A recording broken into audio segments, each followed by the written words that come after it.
বন্ধুরা, আশা করি তোমরা সব ভালো আছে। তোমার চ্যানেলে তোমাদের সবাইকে স্বাগতম। তো আজ ঠিক পরীক্ষার আগে একটা সেট তোমাদের সামনে তুলে ধরছি, একদম পুরোপুরি এমসিকিউ সেট, এবং পরীক্ষায় যেভাবে প্রশ্ন হয় মোট 17টি প্রশ্ন নিয়ে বাংলার সমস্ত অংশ থেকে প্রশ্ন। তো প্রশ্নগুলো যেমন ইম্পর্টেন্ট পরীক্ষা আসার মতো, ঠিক একইভাবে তোমরা কতটা প্রিপারেশন নিয়েছো সেটাও তোমরা বুঝতে পারবে। চলো সময় নষ্ট না করে আমরা সম্পূর্ণ প্রশ্ন এবং তার উত্তরপত্রের দিকে এগিয়ে যাই। আমাদের প্রথম প্রশ্ন কী রয়েছে দেখো, গিরিশ মহাপাত্রের রুমালের ছবি আঁকা আছে, বাঘের, পাখির, হরিণের নাকি হাতির?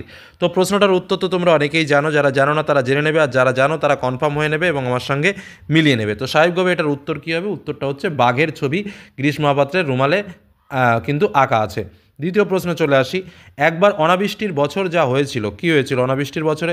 খাদ্যাভাব দেখা দিয়েছিল, বাঁধের জল ছাড়া হয়েছিল, নদীর ক্ষীণ জলস্রোত শুকিয়ে গিয়েছিল। তাহলে একবার অনাবৃষ্টির বছরে যা হয়েছিল, একবার অনাবৃষ্টির বছরে কী হয়েছিল? অনাবৃষ্টির বছরে যেটা হয়েছিল, নদীর ক্ষীণ স্রোত ধারা শুকিয়ে গিয়েছিল, অর্থাৎ উত্তর হচ্ছে কোনটা? গ দাগ। ঠিক আছে, উত্তর গ দাগ। পরবর্তী প্রশ্নে চলে আসি। সূচিপত্রে গল্পের নাম ছিল, সূচিপত্রে গল্পের নাম কী ছিল? অপশানে কী কী রয়েছে? শেষ রাত, প্রথম দিন, প্রথম স্বপ্ন নাকি প্রথম অভিজ্ঞতা? সূচিপত্রে গল্পে মানে সেই তপনের কথা কিন্তু এখানে বলা হচ্ছে। তো এক্ষেত্রে উত্তরটা কী হবে? উত্তরটা হচ্ছে তোমার সূচিপত্রের নাম ছিল প্রথম দিন, অর্থাৎ উত্তর হচ্ছে খ দাগ। ঠিক আছে, পরবর্তী প্রশ্ন চলে আসে, খুব ইম্পর্টেন্ট আরও একটা প্রশ্ন। অশুভ ধ্বনিতে ঘোষণা করলো দিনের অন্তিমকাল, শেষবেলা, প্রভাতকাল নাকি পড়ন্ত বেলা? একদম কবিতার লাইন থেকে হুবহু তুলে ধরা প্রশ্ন, খুবই ইম্পর্টেন্ট একটা প্রশ্ন। অশুভ ধ্বনিতে ঘোষণা করলো দিনের কখন? দিনের অন্তিমকাল, অর্থাৎ উত্তর হচ্ছে ক দাগ। পরবর্তী প্রশ্ন চলে আসি। তব স্বরে মরিয়া বাঁচিল, কে মরে বাঁচল? রামচন্দ্র, বীরবাহু, লক্ষণ নাকি কুম্ভকর্ণ? তব স্বরে মরিয়া বাঁচিল, কে মরে বাঁচল? তাহলে উত্তরটা কী হবে? উত্তরটা হচ্ছে রামচন্দ্র, তাই তো? পরবর্তী প্রশ্নে চলে আসি আমরা। বিশ্ব মায়ের আসন কোথায় পাতা আছে? মহাকালের বিপুল বাহুর ওপর, মহাকালের কপালে, মহাকালের বুকে নাকি মহাকালের কোলে? বিশ্ব মায়ের আসন কোথায় পাতা আছে? দেখো কবিতার লাইন তুলে তুলে কিন্তু এই ধরনের প্রশ্নগুলো হয়। উত্তর হচ্ছে মহাকালের বিপুল বাহুর ওপর। তাহলে উত্তরটা কী হবে? উত্তরটা হচ্ছে ক দাগ। পরবর্তী প্রশ্ন চলে আসি।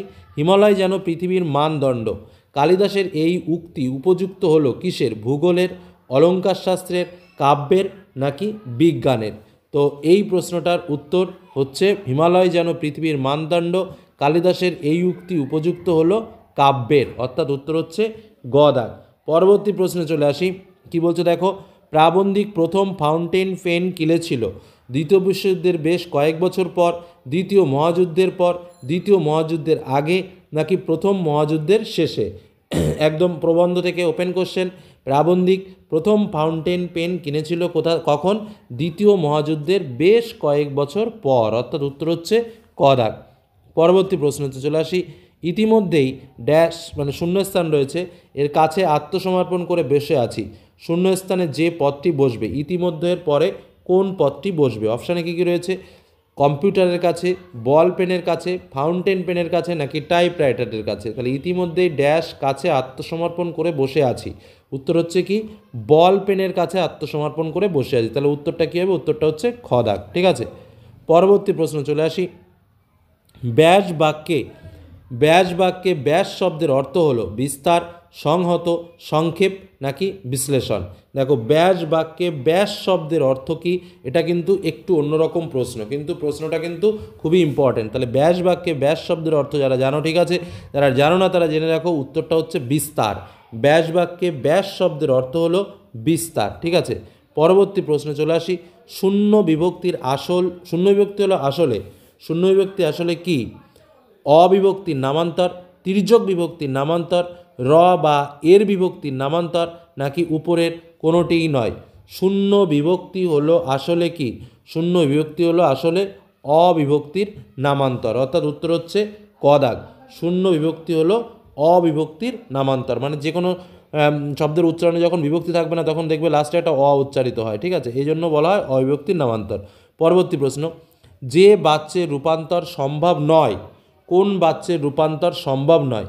কর্তৃবাচ্য, ভাববাচ্য, কর্মবাচ্য নাকি কর্মকর্তৃবাচ্য? উত্তরটা কী হবে? কর্মকর্তৃবাচ্য, কারণ কর্মকর্তৃবাচ্যের রূপান্তর করা সম্ভব নয়। পরবর্তী প্রশ্নে চলে আসি। মোড়ল রাখহরি বিপদে আপদে গরিবদের সাহায্য করেন। কি বললাম? মোড়ল রাখহরি বিপদে আপদে গরিবদের সাহায্য করেন। এই বাক্যে উদ্দেশ্য সম্প্রসারক হলো, উদ্দেশ্য সম্প্রসারক কোনটি? উত্তরটা হচ্ছে কি সাহায্য, বিপদে আপদে, গরিবদের নাকি মোড়ল। তো উত্তরটা কী হবে? উত্তরটা হচ্ছে দেখো, মোড়ল রাখে হরি, উদ্দেশ্য সম্প্রসারক। কথাটা বোঝো, উদ্দেশ্য মানে উদ্দেশ্যটা কি? রাখো হরি। তাহলে রাখো হরিকে কী রিপ্রেজেন্ট করছে? মোড়ল দিয়ে। তাহলে উত্তরটা কী হবে? উত্তরটা হচ্ছে মোড়ল, তাই তো? তাহলে উত্তরটা কি? মোড়ল হচ্ছে উত্তর, অর্থাৎ উত্তর ঘ দাগ।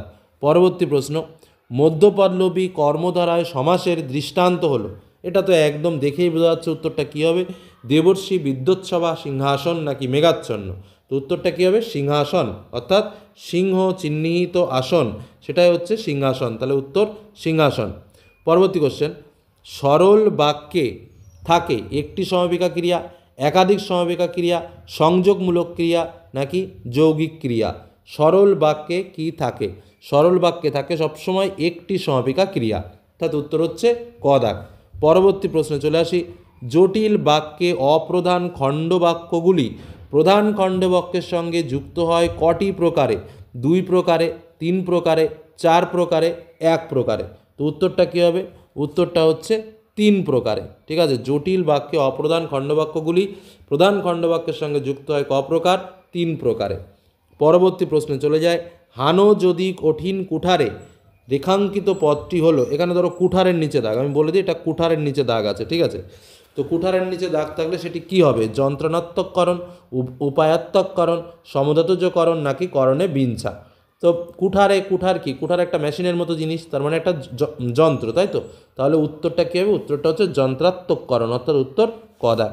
তো এরকম প্রশ্ন তোমরা কিন্তু পরীক্ষার হলে পেতে চলেছো, এবং এই যে প্রশ্ন সেটটা শেয়ার করলাম খুব ইম্পর্ট্যান্ট একটা কোশ্চেন সেট। এর আগেও আমি তোমাদের জন্য কিছু এরকম সেট শেয়ার করেছি, সেগুলো যারা প্র্যাকটিস করেছো খুবই ভালো, আর যারা প্র্যাকটিস করোনি তারা যতদূর চেষ্টা করো একটু ভালোভাবে পরীক্ষা দেওয়ার, কারণ তোমাদের জন্য বিভিন্ন ইম্পর্ট্যান্ট কোশ্চেন, নোটস, সাজেশন সমস্ত কিছুই কিন্তু শেয়ার করেছি যাতে তোমরা ভালো রেজাল্ট করতে পারো।